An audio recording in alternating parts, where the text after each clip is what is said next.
Hello everyone, and welcome back to another session of Dark Souls Remastered PvP and another weapon showcase. Today we are taking a look at the Lucerne, which is the very first weapon I showcased back in the day. This weapon is one that is a personal favorite of mine. Not my current favorite, but it is definitely on the list in my top 5. And there are a few reasons for it, but honestly, it's not the best weapon in the world. It's fun to use, and because this was the first weapon I showcased, it has a special place in my inventory, I suppose we can say. That said, let's get started with the basics. This weapon is found in the catacombs, and it requires 15 strength and 12 dexterity in order to wield. At plus 5, it has a D scaling in strength and a C scaling in dexterity, and a base damage of 165. The scalings remain unchanged all the way through from plus 5 to plus 15. But at plus 10 the base damage is 220, and at plus 15 the base damage is 275. So overall, the damage on this thing is decent due to the higher base damage, but the scaling is a little bit lackluster, and that's okay. That said, let's get into the pros of the weapon. This weapon works perfectly with the Leo ring. Every attack that it has is a thrusting attack, and they all deal damage accordingly with the Leo ring. Now that said, there are some downsides to that, and I'll get into the downsides of the moveset a little bit later on. But for starters, with the pros of the moveset, the jump attack is a wide sweep, the rolling attacks are wide sweeps as well, and those work very well after you do a roll or a reverse roll.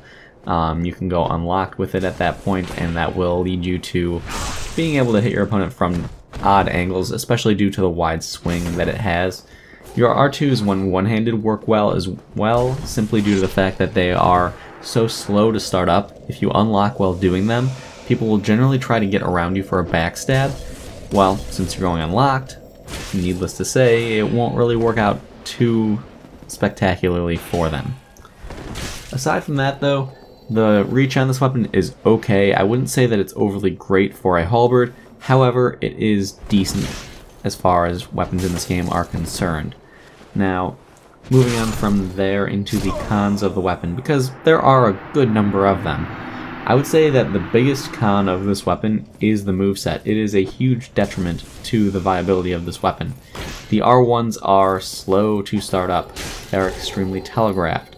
They are relatively easy to miss with because they're not a straight up poke like the standard halberd.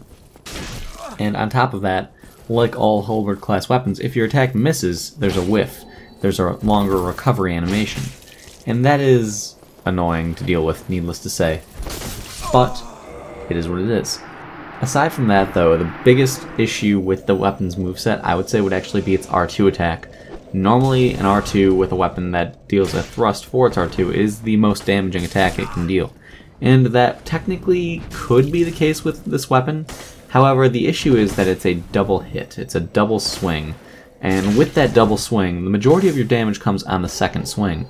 Therefore, you have to time your Leo ring counter properly so you hit with the second part of the attack, not the first, which is exceedingly difficult to do, and you'd actually be better off doing a jump attack for more reliable high damage counters, which is a tad unfortunate, to be honest with you, but it is what it is.